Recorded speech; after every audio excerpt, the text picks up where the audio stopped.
tries to mug you? What? What if your government tries to throw you in a can? What? You're gonna want a shotgun. Oh.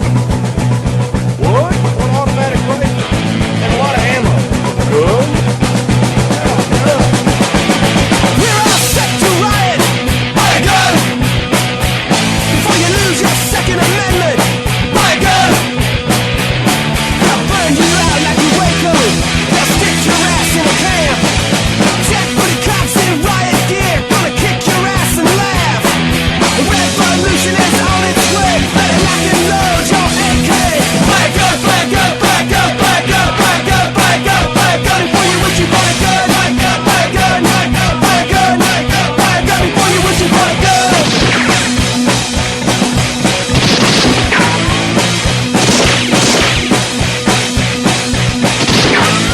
We're all set to riot. Buy a gun before you lose your Second Amendment. Buy a gun. They gave your money to the banksters. They stole your pension fund. It's time that we took to the streets. It's time we had our turn. A revolution is on its way, and the founding fathers would say, buy a gun, buy a gun, buy a gun, buy a gun, buy a gun, buy a gun, buy a gun before you wish you bought a gun. Buy a gun, buy a gun, buy a gun, buy a gun, buy a gun, buy a gun before you wish you bought a gun.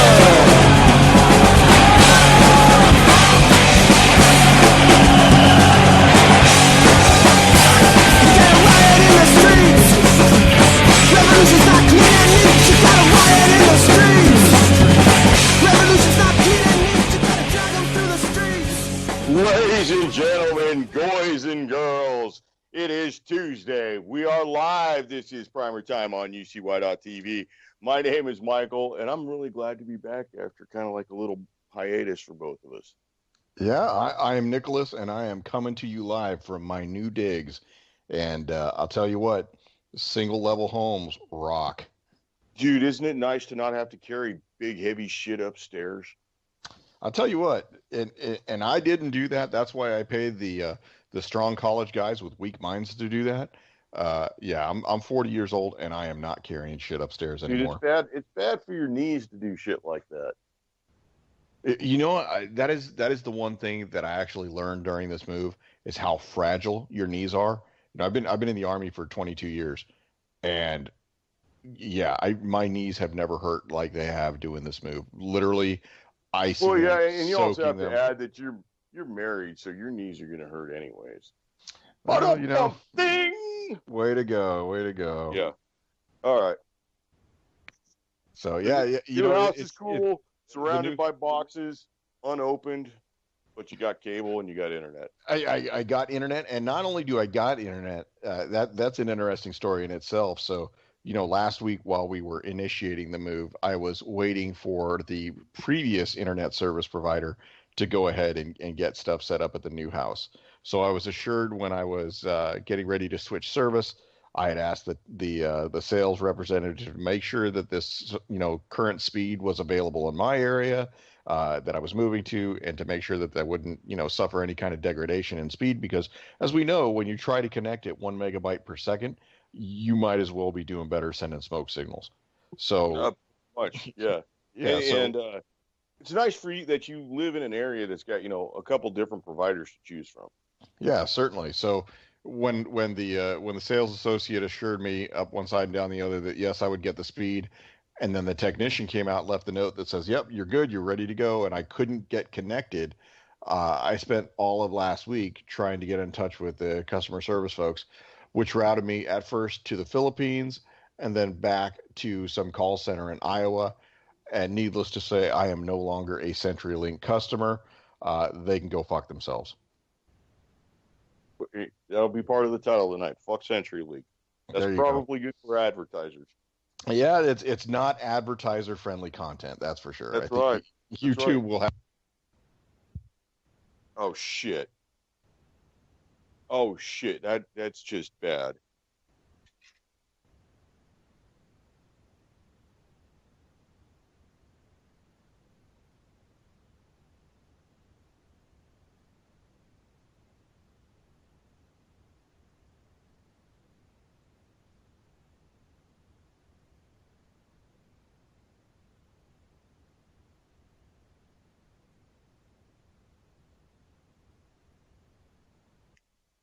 You there, Nick?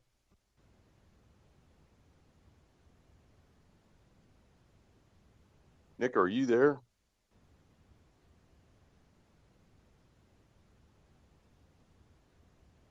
God damn it. Oh, can you hear me? Yay! There you are. Yeah, so funny thing just happened. My wireless headset just cut out. Oh, so we were on air the whole time when I was saying, God damn it. Yeah, all right, okay. Wonderful. Yeah. You know, I'm still alive. I'm still alive, still alive. Just as we like as you're saying, fuck whoever it was, CenturyLink. So yeah, all right. And we'll have to add a fuck your Bluetooth headset manufacturer as well. Yeah. So you know the funny thing is that after 4 days of trying to get CenturyLink to get a technician out to the house to get me the speed that I was promised, I get a phone call back from the technical support guy who sat on the phone with me for 2 hours. Now I will say that, you know, to his credit, Isaac tried as hard as he could to get me set back up with the speed, but alas, it was not to be. And I had to tell him, I said, you know, Isaac, I appreciate the help. Thanks for giving me a call back and whatnot, because he actually called me about 2 hours later, said, hey, I think we worked out a fix. But at that point, it was just the straw that broke the camel's back, because, you know, I called back to the customer service for the finance or for the billing section, and they were like, yeah, there's absolutely no way we can do that. We can't get you set up. And I said, you know what, just cancel it all. We're going to napalm this bridge, and we are never, ever, ever going to come back to it. So, well, you know, it's pretty much the same way with cell service providers. You know, they all basically have the same capability and everything, and it should work. And what you really pay for in the cell phone contract is for the customer service, because there's a couple of different options out there to get, like, you know, unlimited 4G LTE data and all you can eat talk, text, and picture message and all that kind of noise, you know, for in some cases, you know, like below $60 a month. And but of course, you know, you go to a big name place, you're going to be, they don't offer the unlimited, and, you know, it'd be 70, $80 a month. So. Well, I mean, I did have to. So it was a very easy situation. You know, the ease of staying with the same provider, no matter how much shitty service you get. They just counted on that. You know, counted on me just going for that for too long. And I told the billing technician to herself, I said, you know, you charge me $59-$60 for this 10 megabyte speed that I'm supposed to be getting, or 25 or whatever it is, because you had to apply a ton of discount money. Yeah, how are you gonna keep up with a company that can offer me roughly 10 times that speed for $10 less? Tell me who's the moron for sticking with you, and because I'm pretty sure it would be me. I think they would have been more than happy to tell you were the moron. Yeah. Just as long as you kept giving them the money, if that's what it takes to keep getting your money, that's what they would have done. Oh yeah. So anyhow, so needless to say, in the last couple of weeks with your move and your internet, and just in a move in itself, and boy, that's a lot of hassle. So you haven't had much chance to do any kind of gun stuff, right? Actually, I got a chance to put my hands on all of my guns because I moved them myself. Ah, that's a very interesting topic. Considering you have a large safe, which I'm going to guess that's what you hired the young boys of Weak Mind and Strong Back to take care of. How did you transport your firearms, and how did you secure them until you were secure in the new domicile? So, you know, and it's interesting because the college men with strong backs and weak minds, they actually moved my safes for me, because I have no interest in moving the German technology that is my 500-pound, not fireproof concrete indoor safe. Dude, those are so heavy. Yeah. I've had to move just like a file cabinet that was fireproof, and I mean it was like 4 drawers. That thing, I couldn't. There was no lifting it on just a regular dolly. You had to have like a good. And I was a young dude, so I mean, anybody who does that over the age of 30, my hat is off to you, because you are in shape. That is pretty damn hard. Oh yeah, It's hard. Some 250-pound safes, and I have never weighed 250 pounds in my life. So, I mean, that's pretty decent to lift a little more than your body weight. But this safe is easily enough to crush a child. Oh, absolutely. Absolutely. Absolutely. Yeah. So, all right. So how did you secure firearms, and how did you, number one, how did you transport them, and how did you secure them? So basically, what I went ahead and did was removed all the firearms from the safe that I have. So there were two safes, and the funniest thing about it was the moving team was a black guy and a white guy. One of them was a white college kid who goes to Mississippi or Ole Miss, and he's taking the semester off to earn some cash. And the other is just a black guy just working for a living. And they saw. So they were not under the age of 20. No. These kids are. Oh wow, okay. Yeah, Yeah, that's what I kind of what I thought you had hired was kids under the age of 20. Yeah. So I had the firearms laid out on the bed as we were getting ready to move, and the black guy was very interested in one of my AR-15 style rifles, and he looked at them and he saw that one of them was all black with a very long rail, one of them was all black with a very short rail, and one of them was black with a tan rail, and he gravitated towards the one with the tan rail, and he's like, "Oh, I seen one of these. Does this have like a 50 magazine, a 50 clip? Is that what this has?" And I just, you should have just looked at him serious and said, "No, sir, this is a sniper." Yeah, no. And the gears are spinning in my head, and I'm sitting here thinking, I don't want this guy to just, throw my shit off the second floor of the building. And I just, no, this holds 30 rounds. Please move the safe gently. See, I think I'd have had. I'm a little less trusting of people, and especially like people like I have to hire, and that's not necessarily damning anybody. That's my own personal, paranoia and whatever. So I'd have had the firearms good and removed, and anything that had a trace that said that I own firearms other than that large safe, and I would have had them gone because I don't know, man. I've done this. I've done this a few times, and I got paranoia. Yeah, no, I've got the like I said, I've got no issue with them coming out and moving the stuff because I'm right there.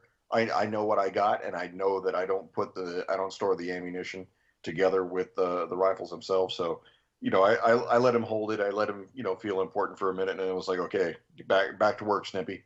So. Oh, jeez. Oh, wow, that's way more than I would have done. I'm sorry. Like I said, I'm right there. I'd rather the guy understand that I know a lot about what I have, and I'm not afraid to use it. It's called the healthy level of fear. You know what I mean? Oh yeah. I understand that. Yeah. Well, all right. So how was the transport of these firearms, and how many days did this whole procedure take? Yeah. Was this able to be done in one day? Yeah. Oh, less than that. I mean, like I said, so I moved about 20 miles away from my last residence, and the moving company took the safes. I transported all of the firearms myself, and I had to do them in 2 runs because I just didn't have the space to do so, and just loaded them in soft cases, transported the ammunition separately from them, and just from one house to the other was no big deal. That's cool. All right, cool. Yep. Glad it was successful and did not result in any kind of like lower back strain or blowed out knees or that little thing up in the back of your neck when you kind of like lift something wrong and it twinges. And It was, like I said, it was fairly easy. And since I did it in two runs, I got to recycle my soft cases. So, soft case got to transport 2 different rifles each time. It was nice to be able to open them up because some of my rifles spend very little time outside the safe. And, it was nice to put my hands on them. And, that's one of those things that I don't think a lot of people do from time to time is take everything out of the safe, and whether just to handle it and cycle the action or take a little good look at it. A lot of folks have a rifle that they know is in the back and has been road, and they never do anything with it. So it was nice for me to be able to take everything out, take a look at it, cycle the action, and see if something needed a little bit of oil, because I had some CLP that was right there. So anything that didn't sound like it was cycling easily, I went ahead and gave it a little love, and put it on its way. And now they're sitting back side by side in the safe. So everybody's happy. That's cool. Well, I'm glad it all worked out. Well, I got to go to a gun show over the weekend. So let's hear about it. It was at the Terry Shamsey Event Center in lovely Robstown, Texas, and it was hosted by SAXET Gun Shows. And it was a fairly large crowd. I only got to go one day. I went on Sunday, and I hit there at about noon on Sunday, and I spent about two and a half hours there. Similar, about 550 tables set up. Very interesting patterns, and I don't know if it was just because of the events going on in Corpus over the weekend and in the local area, but there wasn't a lot of buyers. And I'm familiar with all these guys who have tables. I know a lot of them, and spoke with a lot of them, and yeah, every one of them said that the sales were just absolutely putrid. And a guy who runs a table there, and he normally sells probably, I would guess by my estimates, because I've worked shows when he's been right across from me, yeah. I'd say he sells easy 15 guns a weekend during the shows. And then plus he has magazines and a lot of stuff. Well, he sold no firearms, and he said he sold 7 magazines that weekend. That's kind of a rough out. It's very rough, and other vendors had said that, and it was really kind of strange because it was not empty. I mean, it was fairly busy. There was a lot of people there. What I did see people buying were small concealable handguns, and it was always a husband and a wife, or boyfriend and girlfriend kind of a situation. Prices have dropped a little bit on the new stuff. Everybody who had a person-to-person private sales table, they were asking premium prices. Well, that's sad, man. Well, I think it's an indicator of the economy somewhat. Once again, the brand new AR-15 from the FFL was right around the $500 range. And some of them were sub $500, but I mean, after you add in tax, it's over $500. But guys walking around wanted a minimum of $900 for theirs. Oh, geez. So, is that one of those things where, people that are at the gun shows that are trying to sell stuff at a premium price, even though they may not be a premium gun, do they kind of take a clue from what's going on inside the venue at whether or not things are selling, that they're actually selling, and do they adjust prices accordingly? Or are these people just kind of steadfast and believe that some sap will come and buy their stuff? Well, I think they're steadfast in the hope that some sap will come and buy their stuff. But, reality has to set in. And after having, worked several of these shows and been on, having visited shows as a customer and then worked as a table holder at a show, I will say that if prices are subject to change the later the show goes, depending on who the vendor is and, what the item is. When the show starts and there's that Mossberg 715 T22 rifle that's gussied up to look like an AR-15, but it's really not an AR-15, and they're asking $329 for it. If you come in at, say the show closes at 5, if you came in at 3 o'clock and offered the guy $2.25, you might take that. Okay. And then again, you might not. And then you have to realize, because that rifle retails, I think right now for like $189 brand new, $159, something like that. Yeah, 750 is not expensive. It's really not. I mean, any real AR-15 in 22 long rifle will be significantly more expensive than that Mossberg. And that's not to say that the Mossberg's, you know, any kind of problem or anything. It's a good functional rifle for its price. It's got a definite service life, but you know, it's along the lines of you get what you pay for, and you don't pay a whole lot for that Mossberg, but you do get a decent. I'd say you get more than your value's worth with that rifle, brand new.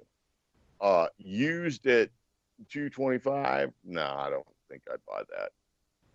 Yeah, definitely. I mean, there are other things that for $225, such as you could probably pick up a 10-22. I mean, if you're going to be in that realm of wanting to buy semi-automatic 22 rifles, I don't think that you would. Yeah, there's better choices to make at that price point, you know, and especially at the asking price versus, you know, your offer price.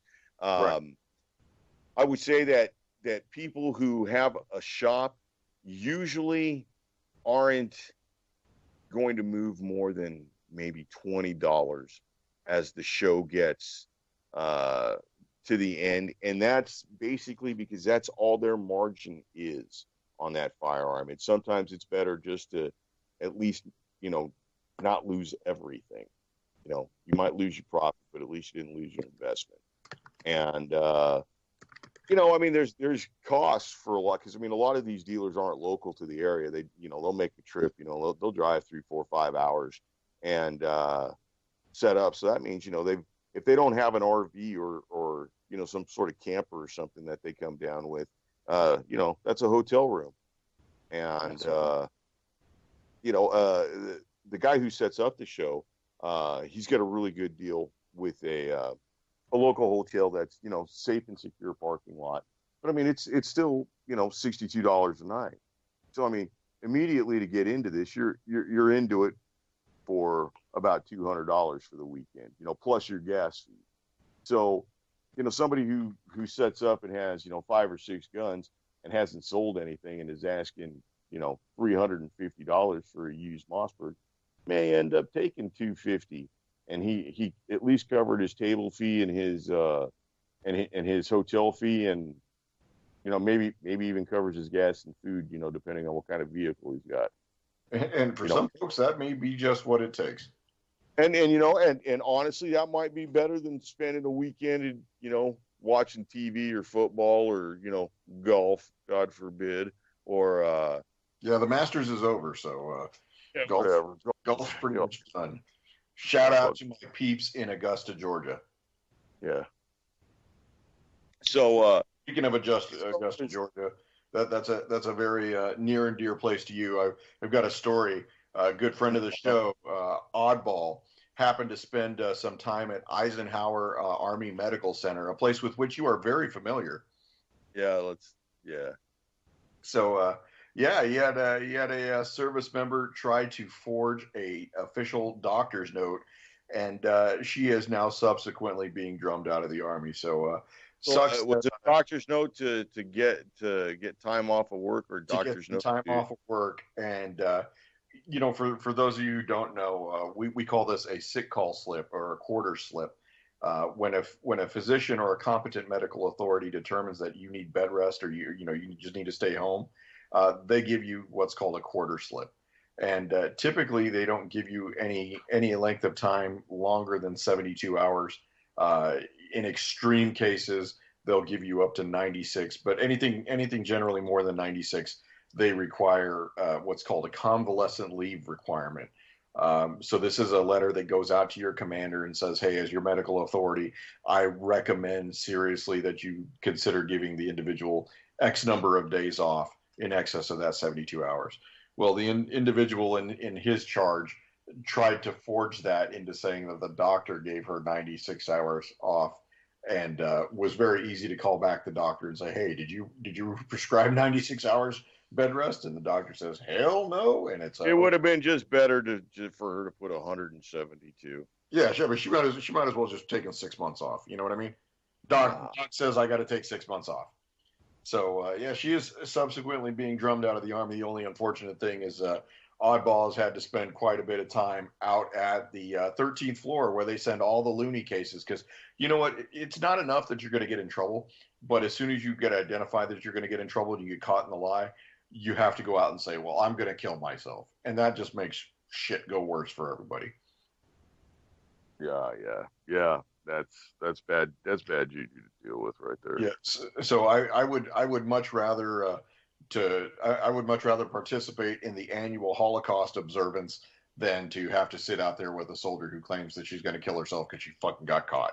So funny how that works out, huh? That's not cool. Hey, so at this gun show, somebody ran into somebody that was he's a friend of mine, and he was a guest on the show one week and you couldn't make it. It was Alan Morgan of Innovum, and he's a 3D printer, and he's got a fairly interesting business idea. But they had some more products that they had made and put out, and I got a pair of polymer brass knuckles. And that's like jail time in some places.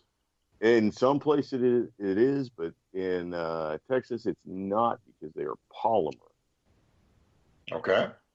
So so I'd like to see if we can get him and maybe his assistant Shane on. I had an opportunity to speak with Shane. Shane's a shooter as well, and he's got time in the military, and he's very involved with the 3D printing business, and he's made some interesting things. He's made an AR-15 buttstock. So I think you'd like to have him on maybe next week. Yeah, cool. So, this is one question I have about it, since we are on the subject of 3D printing, and we also kind of talked about the riot in the streets. Let's talk about the Berkeley incident and what is shaping up to be another round of the Berkeley incident, because conservative columnist Ann Coulter is pushing through with her idea to go out and speak at the University of California at Berkeley. Ann Coulter hired Academy, which is Blackwater, as her personal bodyguards for this event. Yeah, there's going to be so let's break this down right here. I listen to CNN and I read lefty news, not because I am a lefty, but is because I'm tapping in on enemy communications. And as we sort of discussed about this earlier, there's a great amount of outrage amongst the left and the Antifa and the whatever you want to call them, the modern Bolsheviks.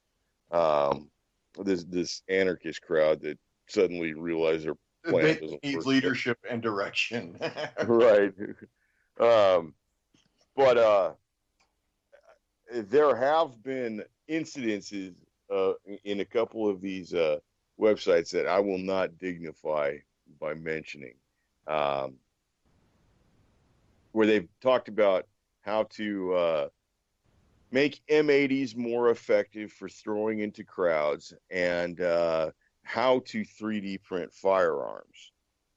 And I think this could be fairly interesting, considering that there was a story published a few days ago, and I'm not sure if you're aware of it, but there's a product called a card sharp knife, and it's a little credit card knife, and what it does is it kind of flips out and flips open, and then it's a polymer and metal, and it's kind of got hinges on it, and it'll flip open and close down on itself and make a little tiny knife. It'll be a palm-sized knife.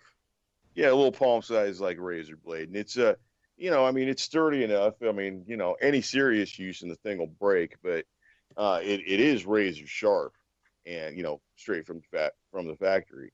And those were first initially made by a guy named Ian Sinclair, who's a well-known knife maker. But they were like $40-50 when they first came out. But in the spirit of democracy, China jumped on them, and now you can buy them for like $3 a piece. They're sold. I saw them at the gun show this weekend, plain unmarked, for about $4 a piece. Antifa apparently had some, and if you buy something in enough, let's say you buy 1,000 of them or something, you can get them engraved or whatever, embossed and printed, screen printed, however. with their little logo. They were selling these as a weapon to take to the next rally to defend themselves. And I, along with the the the interesting discussion thing of how is- to make M80s more effective and where to buy bigger and better fireworks, and then the discussion on how to make 3D printers and was it possible to make 3D ammunition. It was really kind of interesting. It was almost seemed like it was a bunch of single kids who had just realized they got their asses kicked and they're scrambling. Yeah. And And not like kids who'd never tasted like what it tastes like when you get their own blood in their mouth after getting popped in the face. That's what yeah, like what like that taste you get after you get punched in the nose, or that kind of like dull feeling you get after you get bapped upside the head with something fairly serious. Yeah, and you've seen it all over YouTube. You've seen basically the rush of the right that was there, that went out there and solemnly beat those Antifa. To me, they're I'm not going to use the current alt-right lingo, but they beat these kids like they were stepchildren. I mean, they just it was plainly evidence that when for the last 30 years you've been screaming to take away guns from the 90% of people that have it, and then you try and think that you're going to go up against those people who have been training with those things and training and doing things like MMA, shit's not going to work out the way you probably. Well, and not only MMA, but I mean, there's a level of military and civic involvement on the what's being billed as the Nazi alt-right side, white supremacists, blah blah blah. There's quite a few number of people of color on the right side, and they're poor students of history. Oh yeah, they don't. These are the same kids wearing the Che Guevara shirts. Well, not only that, Nick. I mean, like they've got no idea the exact reason that they claim to protest, against the Nazi ideal is they commit the acts that led to the rise of that, because it just wasn't one day that Hitler said, okay, I'm gonna make the Nazi party and let's kill all the Jews. I mean, there's like reasonings for people's actions, no matter who that person is. And if you look at the time frame of that was like 1936, 1932, 1929, and in Germany there'd been the defeat of the World War, and the disgrace of the Versailles Treaty that a lot of the veterans thought it was, and they thought that they'd been stabbed in the back by the merchant and the politician. For the most part. And then after that disgrace of the defeat in the war, it comes 3 or 4 good sized rebellions led by the communists and the liberals and all that, and each one of those kind of got put down by guys like the alt-right whatever, because those guys have the military training. Those guys have the guns at home. They have it, and they know how to use them. They know how to take apart. They know how to repair that firearm. They know how it shoots.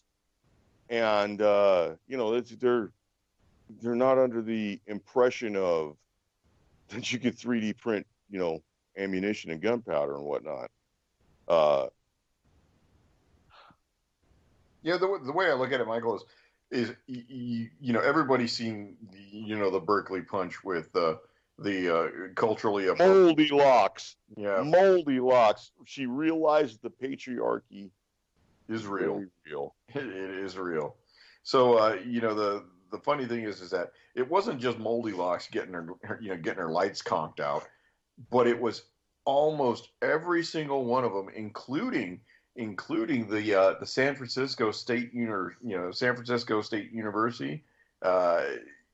Basically, the professor who went out and used a bike lock to attack somebody who was standing on the opposite side of the line. This professor came up from behind a crowd and used a woman in front of him to shield him while he was committing the And whacked assault. that dude in the forehead and split him wide. Yeah, split him wide open. But then again, leave it to the folks on Reddit to identify the dude. I'm And telling you, cross- and I think actually the folks on Reddit do not get the credit. I think the folks on 4chan and 8chan get the credit for discovering who it was, and then it got cross-posted to Reddit. But really, 4chan and 8chan are at the they're on the ball for like current events. It's better than the Drudge Report if you know how to filter and watch out for the merchants' posts. But they were on it, and I'm telling you, there's something to that weaponized autism.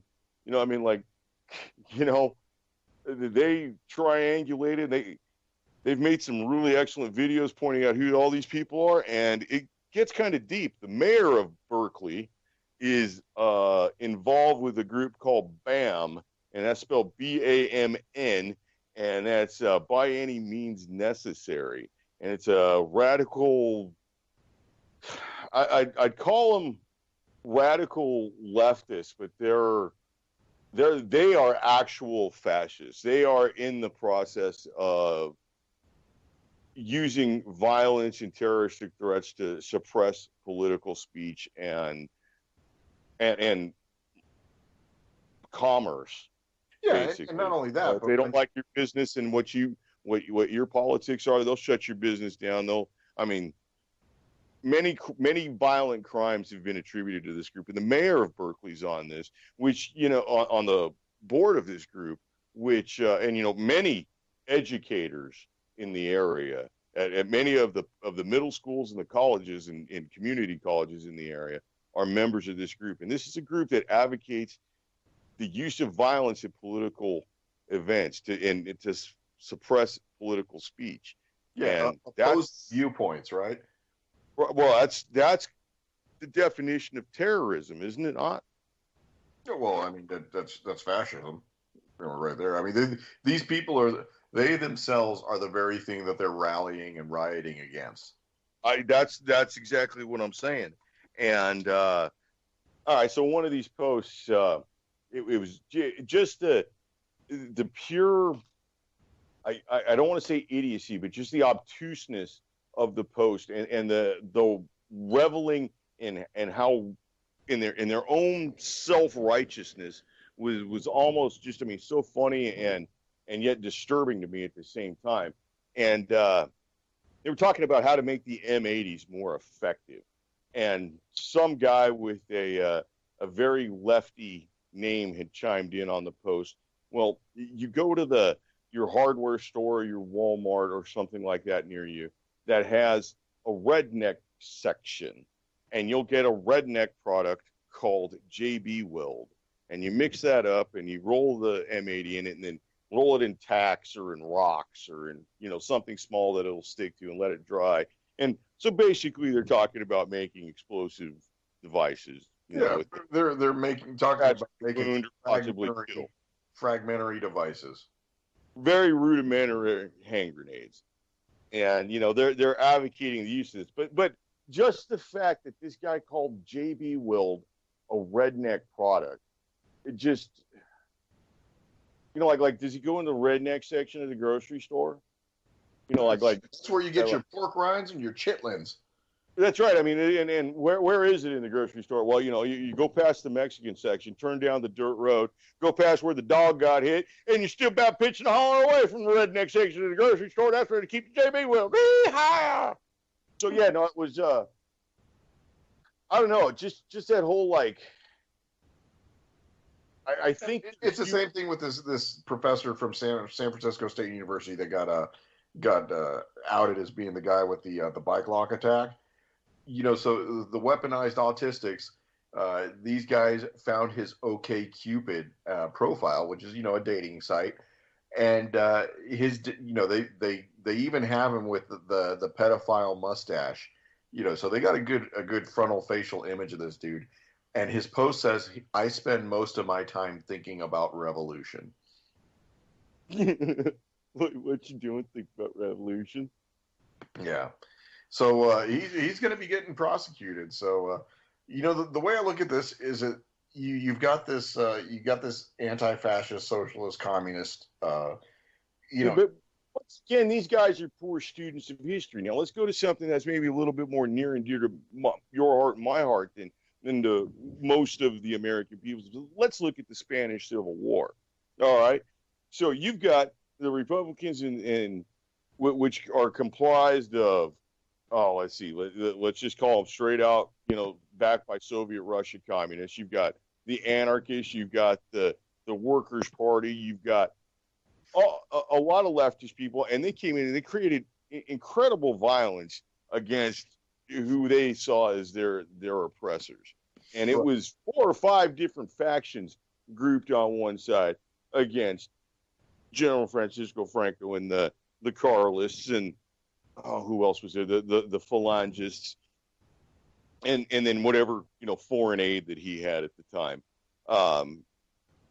And when the left, what we would consider the left, got together, they were actually able to work together for about 6 months until it all broke down into great big, well, no, I'm in charge. No, well, I'm in charge. We're doing it my way. No, we're doing it my way. Well, I'm going to go get 3 guys. Well, I'm going to get 5 guys. And pretty soon, the left is shooting at themselves. And this is well documented, and it's a riveting account of it in a classic novel by George Orwell. It's called Homage to Catalonia, regarding his time in the Spanish Civil War. And he reflects that, the left will eat itself. As it does in most places. Well, and then just like, as we were talking about that Reddit post, no time to sugarcoat this, guys. Expand on that, because, you're not necessarily a Reddit user, and you don't follow, like, lefty stuff. So let me see what you say about this. Oh, it's one of those things where the way I look at it, you take the example of the Spanish Civil War, and a lot of people seem to think that, while the Franco's, nationalists, they probably wouldn't have been as successful without the help of Germany and Hitler testing out his aircraft and his weapons on that side. But you take a look at it and you say, what was the most effective part of it? We do have a vested interest in this topic. We have relatives who actually fought in this war. Something that not a lot of people in the United States can say, but you and I can. And the way I look at it is, the left will eat itself because everything throughout time is told to them as one thing, and then people keep propagating a myth, and it comes full circle to where those people that were holding up these other folks as high ideals make a sport out of tearing them down, and that's what happens. When you see at universities where members of the left are being beaten by their own people because they can't have a certain kind of haircut, that's what it comes down to, is that they stifle any kind of opposing viewpoint other than the collective, groupthink, and they don't want to. You may not even be militant enough for the left. Well, I've got actually a very good post about this, and this was actually delivered by a good friend of the show, Mr. John Teeter, who's in the chat room right now, and shout out to him for this. But he had dropped this a few months back, and I had seen this, and it struck me by how accurate it is by, just somebody who's intrigued by history. And it's fairly short, and I'm going to read it here real quick. And it says, it's a Russian here. I was born in the USSR. My grandpa was KGB official, and my dad was a KGB official. Oh, geez, come on now. I'm sorry, my dad was a KGB foreign advisor. I have a message for you, communtards. The communism you dream about will never happen. I will tell you what will happen if a socialist revolution, aka wealth redistribution, will occur. Who do you think the proletariat and the oppressed people are? You? No, you hipster cunts are the harmful bourgeois element. The true ones are the rednecks, the white trash, and the hood rats. You hipsters may lead the revolution at the initial stage, but they will be the revolutionaries, and they will hate you with the strongest class hate with all your fancy college education and iPods. Southern rednecks are more likely to form a common bond with the ghetto gangs than with intellectuals. It has been proven many times in many lands where communism was forced that class warfare begins. That when class warfare begins, the races and nations forget the hate and unite. So that's what's going to happen. Someone will knock at the door of your house in your nice middle-class gated community. When you will open the door, you will find Commissar Cletus and Commissar Jamal, who will tell you that having such a big house for yourself is not what a true communist does, and 2 families of hobos are moving in with you. You will be allowed to have 1 room, 1 bed, and necessary personal belongings. Everything else in the house will be shared. The rich guys who's let's see. The rich man, that it just went away on me. Hang on. Let me find that here again. No, I mean, and we have examples of this. Wait a bit. Just let me finish reading this. The rich guy whose money you were about to redistribute left the country, and suddenly you realize that they and their money in their Swiss bank accounts are unreachable, and there's nothing to redistribute. The corporations go bankrupt, collapsing the Dow index, which makes a currency just a fancy green paper worth nothing. Then you realize the U.S. was importing food because wasn't produced enough to support 300 million people, importing it by paying for it with dollars, which are now essentially worth nothing. And then there's the hunger. And to suppress the hungry, angry mob who doesn't give a fuck about high Marxist ideals and who just wants to make everything like it was before Red Terror starts. When the new NKVD and purges rise, eventually Commissar Jamal will put you on your knees and shoot you in the back of your stupid head for not being dedicated enough. Welcome to 1917. Yeah, exactly. There you go. Like I said, and it's something that you don't see how pervasive this is until you get in tune with people that consider themselves environmentalists or the people that are the animal rights. We've long known, both you and I have long known, that green is the new red, and it starts with the I do believe in keeping the environment clean, and I think people who hunt do the best job of that. Yeah, because they're actually in the woods. They actually see. I don't know if you remember, but man, when we moved into the house in Tucson, you remember it was like our house was like at the end of the world. There was like 2 streets past us, and then there was nothing. I mean, there were some developments that had been started, but they had like ran out of funding, so it was just like land had been cleared, and maybe some. I think they had built a pool, like the community pool at one of them. They just put in the roads and the curbs, and then it was empty lots and everything. Do you remember the bulldozers being destroyed? No, I can't remember that. All right. No, that was the Earth Firsters, right? Right, the Earth Firsters. And do you remember? Because I mean, Nick, that was what, like maybe like not even 3 miles from where we live. But do you remember all those bulldozers had been painted like with the Earth Firster, and all the graffiti all over the place had been like communist, like hammer and sickle? Oh yeah. So that's the kind of action they take, and then they get people into office, and then what's the very next step? Disarm the Goyim, Mr. and Mrs. America, turn them all in. Yep, that's probably what we staved off with electing Donald Trump. Maybe, I don't know, man. Well, I mean, I don't know.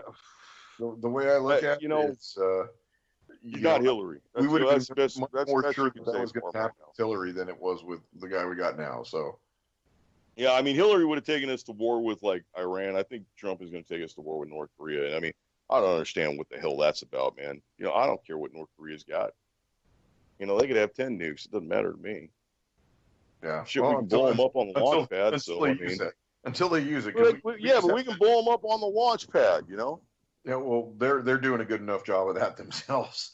They don't need. Yeah, well, I don't know. So I think we got an ability to bypass that. Yeah, we were having a conversation before the show about what's the difference between fast attack subs and boomers. I brought that up because I didn't really know the difference between them. because Cracker, good friend of the show, had seen those pictures earlier today and kind of gave me an up as to what was going on with them. So, I mean, a bunch of those boats going through the Panama Canal is, I mean, 17 and 7, that's a lot. Yeah. And for those of you who don't know what we're talking about, you got Navy fast attack submarines, which generally have the mission of seeking and destroying enemy submarines and other surface fleet craft. And then you have what are called the boomers, which are the missile boats that hold the ICBMs. And we said that fast attack boats kill other subs and boomers kill everybody. Right, and then there were other boats there. I mean, other big, very modern looking gunboats. Nothing that looks like any kind of like World War II boat. Yeah.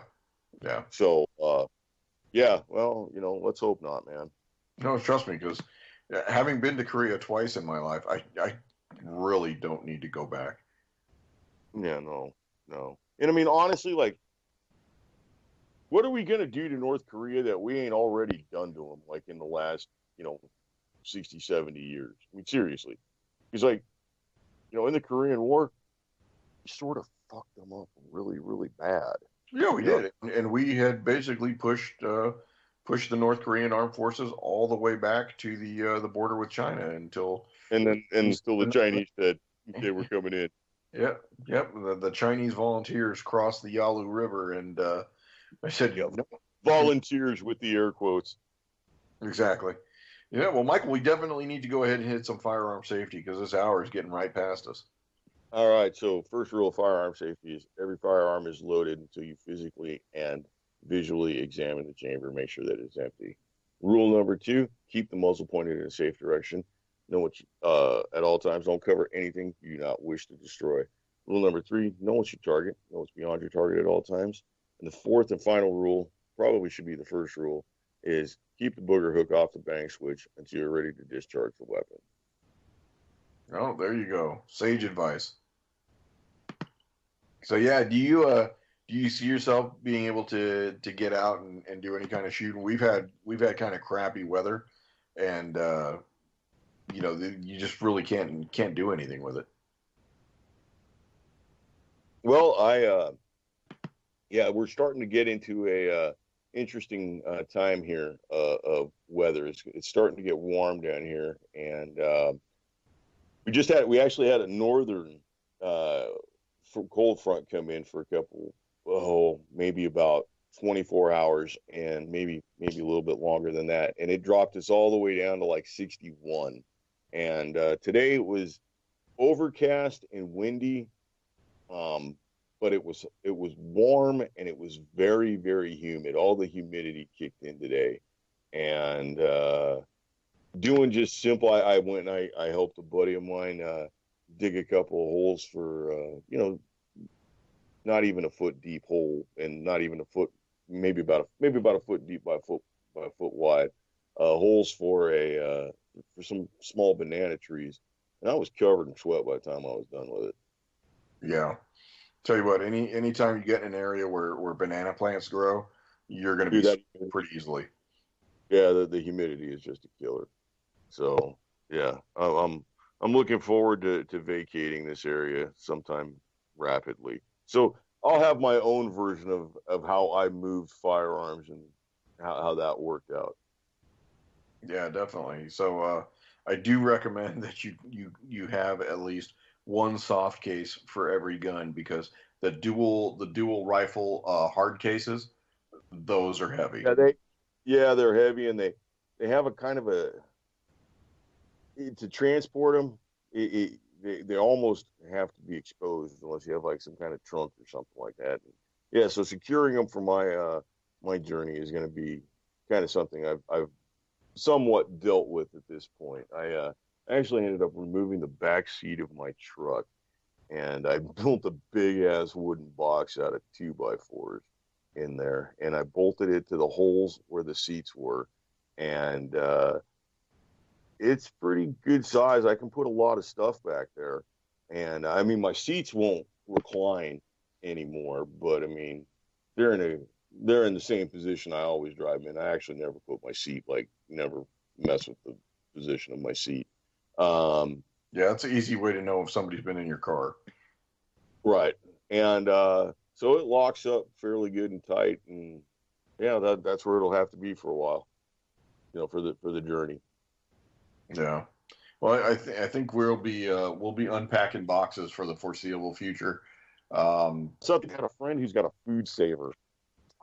Jesus, hang on. All right. Again, and it's a friend of the show. It's Gringo. That's funny. Like he doesn't know we're on. Do you hear the phone ringing? No, I don't. Did you hear the phone ringing? Okay, well, the phone was ringing. I'm sorry about that. Anyhow, a friend of mine, he's got a food saver. So I asked him how much of the bag he had to waste, and he said, "Yeah, you can, do something." So I pulled out the pocket carry, the very ultra tiny pocket carry, and cleared the weapon, and just put it in there. No magazine or anything, just the gun, and it sealed it up nice and tight. It was like a freeze-dried gun. Okay. So I think I may end up doing that for the trip and for things that I'm going to keep that I don't shoot very often.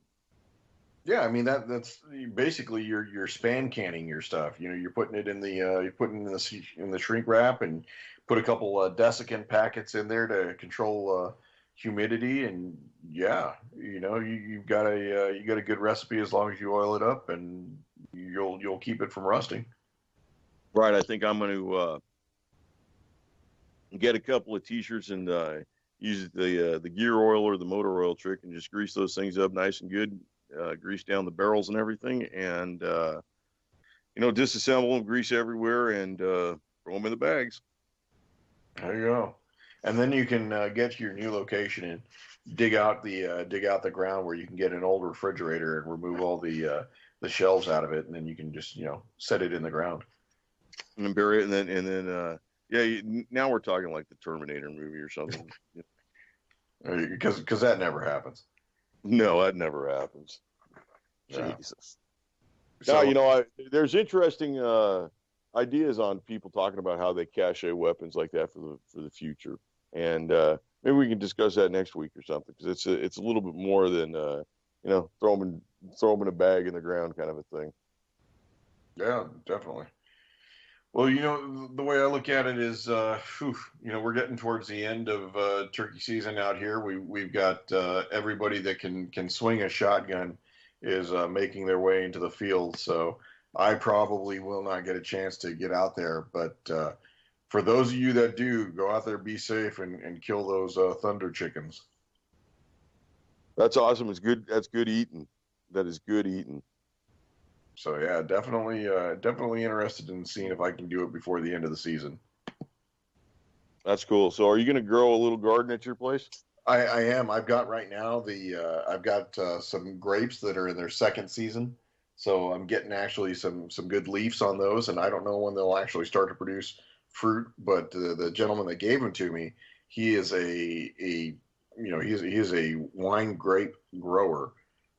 So the cuttings he gave me, he said, yeah, these will produce wine grapes for you if you let them go long enough. So I'm thinking maybe in the third or the fourth year they might actually produce something, but I'll need to transplant them and get them set up on a trellis system, because they're now just getting long enough to where I can start them up. Well, Nick, there's the music. I like to give a shout out to Jules. She puts everything together here at UCY.TV. You guys got a couple extra shekels, throw them her way. It'll help out. Everybody, do what the song says, buy a gun. Nick, it was a great show, man. Definitely, bro. See everybody later. Thanks, Jules. See y'all. Everybody stick around. Real good radio coming up next. Anti-Media. What patriots do. Buy a gun, buy a gun.